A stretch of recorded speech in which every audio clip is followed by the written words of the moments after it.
Welcome back to SoccerVault. It is June 20th, and World Cup 2026 is giving us everything. Every single day of this tournament has brought drama, chaos, heartbreak, and brilliance, and today was no different. We have had goals from the spot, a comeback for the ages, a stunning upset, and one nation that may have just booked their round of 16 ticket in the most dramatic fashion imaginable. Buckle up. This is your complete June 20th daily recap. Let us start with the biggest result of the day and arguably the most dramatic match of the entire tournament so far. Germany versus Brazil in Group G. This was the showpiece fixture of the group stage. Two giants, two nations with 10 World Cup titles between them. And they delivered a match that had absolutely everything. 5 goals, 2 red cards, a penalty shootout that thankfully was not needed, and the kind of nerve-shredding tension that makes you question your own cardiovascular health. Germany drew first blood in the 15th minute through a Thomas Müller header from a corner. Classic set piece. Müller, still sharp at 36, outmuscled his marker and guided the ball into the bottom corner. Germany 1, Brazil 0. The Brazilians looked shaky early and the German press was suffocating. But we all know Brazil do not panic. They take a punch, absorb the pressure, and then hit you back twice as hard. Vinicius Jr. equalized in the 34th minute with a goal that was pure street football. He picked up the ball 30 yards from goal, dribbled past 3 German players as if they were standing still, and slotted calmly past Neuer. 1-1. The crowd absolutely lost their minds. Vinicius Jr. is playing with a level of confidence at this tournament that is making defenders look genuinely helpless. He is quick, he is tricky, he is unpredictable, and right now he might be the second best player on the planet behind a certain Argentine we discussed earlier. Brazil then took the lead just before halftime. A sweeping move involving Rodrigo and Rafinha ended with Endrick, the 20-year-old prodigy, tapping in from 6 yards. 2-1 to Brazil at the break. That is a result that would have suited the Seleção just fine. The second half was chaos. Germany equalized on 58 minutes through a Kai Havertz penalty after a clumsy challenge in the box. 2-2. Then Germany went down to 10 men when Rudiger was shown a straight red for a reckless challenge on Rafinha.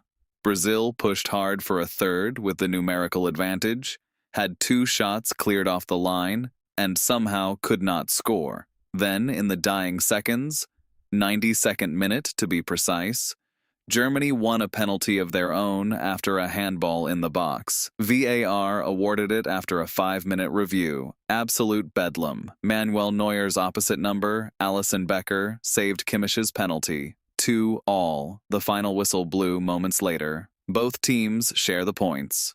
What a match. Germany and Brazil both have 4 points from 2 games, a draw and a win each. 1 game left and everything is still to play for. If Germany beat Japan and Brazil beat Costa Rica, they both go through. But if results are tight, it could go down to goal difference. This group is not settled yet.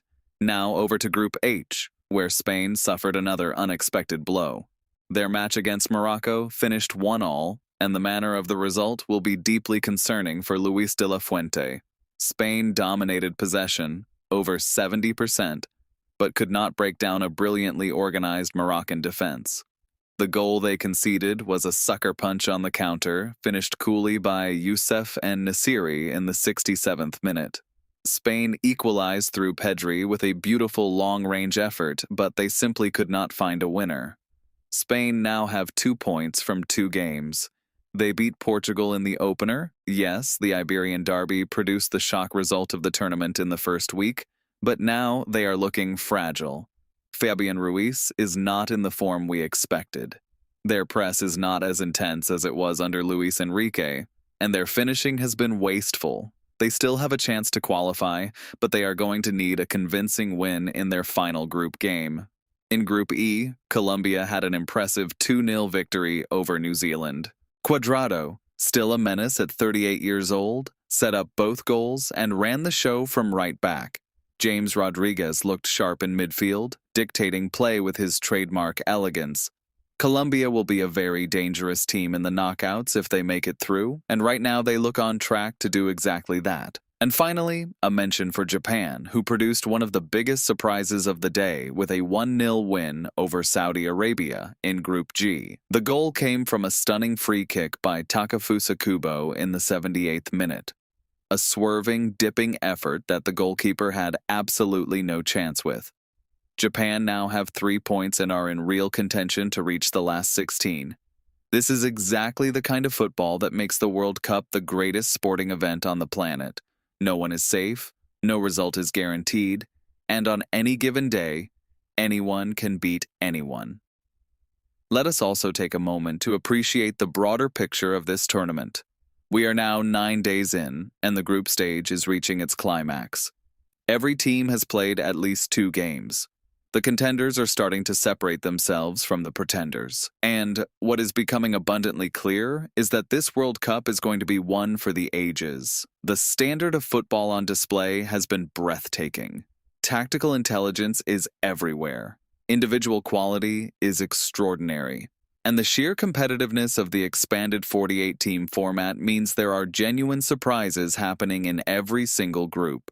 For those of you keeping track of who is looking strong, Argentina are at the top of the pecking order right now. France are elegant and dangerous. Brazil are brilliant in attack, even if they have questions defensively. England are solid and threatening from set pieces.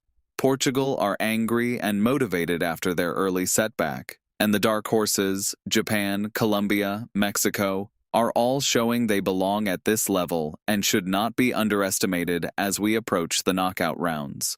The coaches are also having to think on their feet like never before. VAR decisions, tactical adaptations mid-match, injury concerns. The pressure on the technical staff is enormous, and those who have shown the ability to make bold decisions, to change the game from the bench, to read the opposition and adapt quickly, are the ones whose teams are thriving. So to summarize your June 20th scorecards, Brazil 2, Germany 2, Spain 1, Morocco 1, Colombia 2, New Zealand 0, Japan 1, Saudi Arabia 0, and earlier in the day, we of course saw Messi put on his hat-trick masterclass as Argentina dismantled Nigeria 3-0 in Group F, which we broke down in full in our Update B video. Make sure you check that out if you missed it. What a day, what a tournament. Tomorrow brings more group stage action, with some potentially decisive matches on the horizon. France face their toughest test yet. England need a win to secure their spot. And Portugal, looking dangerous and hungry after their early loss to Spain, are determined to fight back. Do not miss a second of it. SoccerVault has you covered every single day with 3 updates bringing you the fastest, sharpest, most passionate football coverage on YouTube. If you are not subscribed yet, what are you waiting for? Hit that subscribe button, smash the bell, and come back tomorrow for more. The 2026 World Cup is just getting started, and things are only going to get more intense from here. See you next time.